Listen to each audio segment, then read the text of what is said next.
Hey, this is John Davis, action coach, business coaching. I'm here with Angelo Alviar of Southern Gentleman Barbershop. How you doing today, Angelo? Doing well, John. How are you?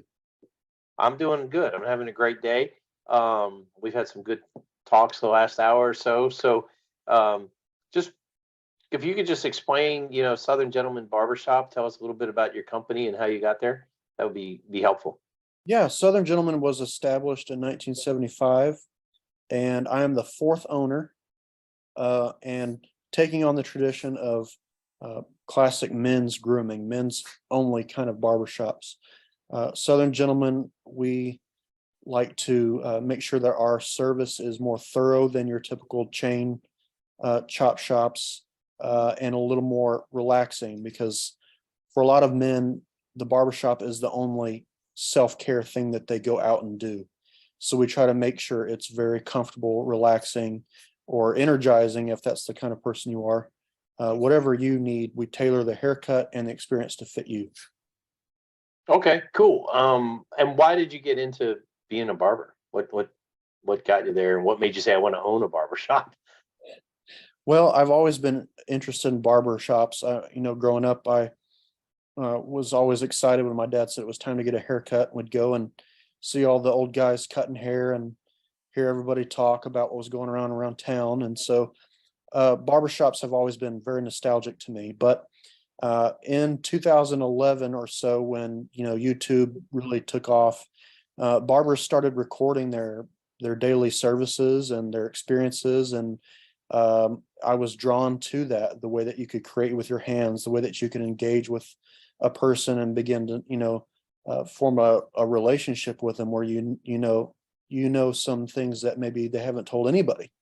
So that sort of reason made me look into going to barber school, and I did that in 2018, got my license, and then in March of 2020 I purchased Southern Gentleman Barbershop. Okay, cool. And then 2 days later, it closed down Yes. because three of days COVID. later three Yeah. days later we shut down for 9 weeks due to COVID, and those 9 weeks were very scary, but it allowed me to everyone had plenty of time on their hands, and so I did what I could to learn about business ownership, my social circle area, and how to grow, and was able to enact some of those things. So one of the things I was asked is what makes your business different, and I'm going to answer that for you because we've Angela and I have been working together for 6-7 months now, and I've actually used his services.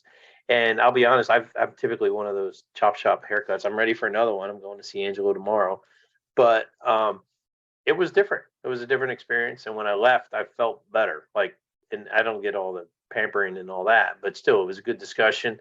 The lady who cut my hair did a great job, but I was actually like, wow, this is a good haircut. There is a difference. I didn't think I could see a difference in a haircut. I actually could. So it was a quality experience. It was relaxing, and it was. You make appointments, right? You can make an appointment. You're in and out. You're not waiting in line. You're not trying to get on the queue and see when I'm going to get in. So um, I like that because, like you're right, a lot of men's shops aren't that way. It's much more process the cattle, push it through the cattle line, Definitely. right? So what are the goals for the business? Well, I've got several different goal plans in mind, depending on how quickly I grow, the business grows, and how quickly the area grows because it's experiencing some growth. But in essence, the biggest goals I have is I would like to eventually own, multiple locations, somewhere between 3 to 10, something like that, Right. all around the East Metro Atlanta area, because we have guys drive in up to 2 hours away to come to Southern Gentlemen. That's So amazing. I see great potential in what we offer. It is different. It is better than your typical barbershop. So Absolutely. Well, I'm waiting to get my haircut to when I can get back down there because it's about an hour for me. So, um, yeah. So we've talked about those goals. I think the idea of having 10 barbershops in the area, I think there's no reason that can't happen because, there's clearly chains, right? Once you figure out that right way and you set that culture, I think you can do that. Um, so what are some of the major decisions you've made since 2020 to help you get to those goals? Well, learning has been the key. Uh, Being willing to engage myself in coaching from yourself, but also other barber mentors. One of them, he owns 10 shops in New Jersey. Another one, he owns 8 or 9 in Tampa Bay, and take the time to investigate the number side of the business. That is an area that I really had to grow. I'm more of ideas and conversation and relationships, so I realized pretty quickly on that I needed help learning how to be better at numbers, because that's not something you can just shove off on somebody else when you're first starting. You have to learn it. Right. So I would say that's the biggest game changer. I mean, if I had told myself in March of 2020 everything I know now about numbers and financing and whatever, even though it's still only a drop in the bucket, it would still be way more than I would think I would know. Yeah. So So yeah, that's one thing for sure, that you're willing and able to you're willing to identify what it is you can get better at, and then you're willing to go learn it. As opposed, many people avoid things that they don't know, or oh, it'll be okay and it'll fix itself. You've tackled some things, and you do so without any pretense. You're not concerned. There's no ego in there. You're like, hey, I want to learn. I want to get better. And that's one thing. I you've done some things on the team side.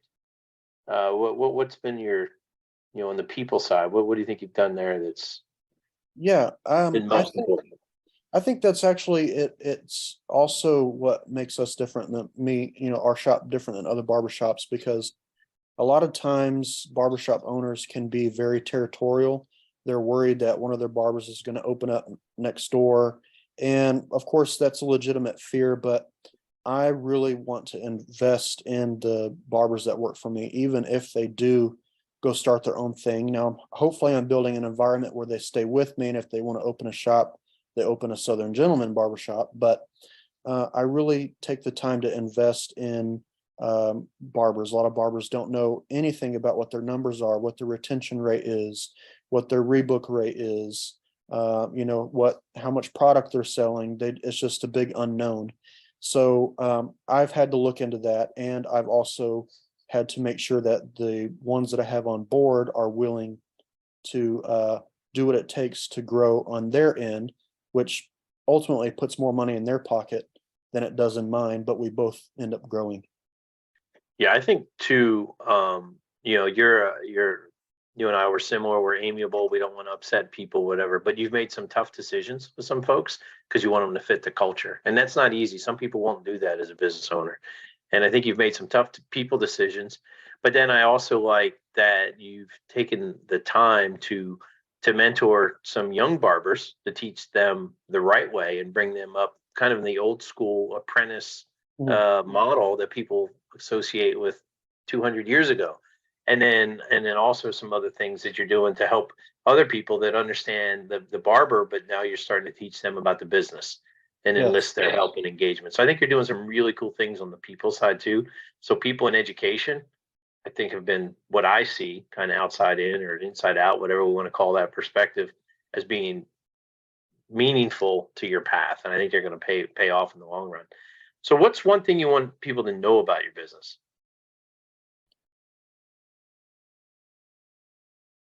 Well, I would say one thing I want them to know is I don't know. Come on. All right, now we're going to have to edit this thing. Yeah, I'm sorry, my mind went blank. I saw that. Um, it's going to be about the hold on.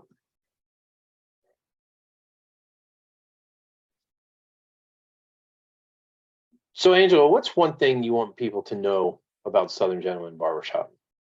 Well, we get a lot of first time clients that come in and they say that they've had a friend, a clientele, someone who's a client, a family member, tell them to come to Southern Gentleman for months on end, and they haven't done it until they finally decided to. Then once they do, they're hooked. I want people to know that it's worth going to a locally owned barbershop in a local community versus going to one of the box chain, where some investors just open it up to diversify his portfolio. With us, you're going to get much more attention to detail, better conversation. We know your kids' names. We know when you're expecting a baby. We know when you're getting married. We know when, you're going through personal trouble. Those sort of things you're just not going to experience at a chain shop, because their goal is to get quantity in and out as fast as possible. Southern Gentleman, it's a completely different experience. You're going to get a hot steam towel. You're going to get a straight razor with hot lather. The straight razor itself is a dying art. Hardly anyone knows how to use it. And we do at Southern Gentleman. So that's the best thing about us, that I wish every guy would just, sometimes they come in and they feel too masculine to be in a barbershop, but we're doing things the way that they were 100 years ago plus, that guys Right. expected, Right. in a masculine environment. So come try us out. Yeah, and I'll add to that too, is I think also when you hear barbershop, people think a bunch of old guys sitting around, and that's not what it is anymore, right? It's Yeah. coming back, it's new, and it's a good. When I was in there, I was the oldest guy in there. It's a lot of young guys. So Well, our clientele does definitely vary. We do have, it's funny, when I first started appointments at the barbershop, we had a lot of older gentlemen who didn't use technology, and that's understandable. And they were a little adverse to appointments.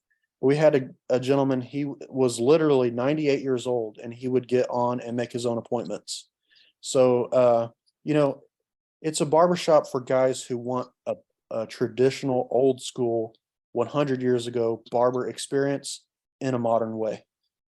yeah, so real quick, I was going to wrap up, but people can book online. You can schedule your appointments online. That's right. You just go to southerngentlemanbarbershop.com and you can see our schedule in real time. We sometimes get phone calls. We'll say, hey, there's a 5 o'clock online. Can I book that? And yes, if it's there, it's available, and you can book Right. within an hour. So I do have an apprentice that is getting going, and he's going to be full-time in June.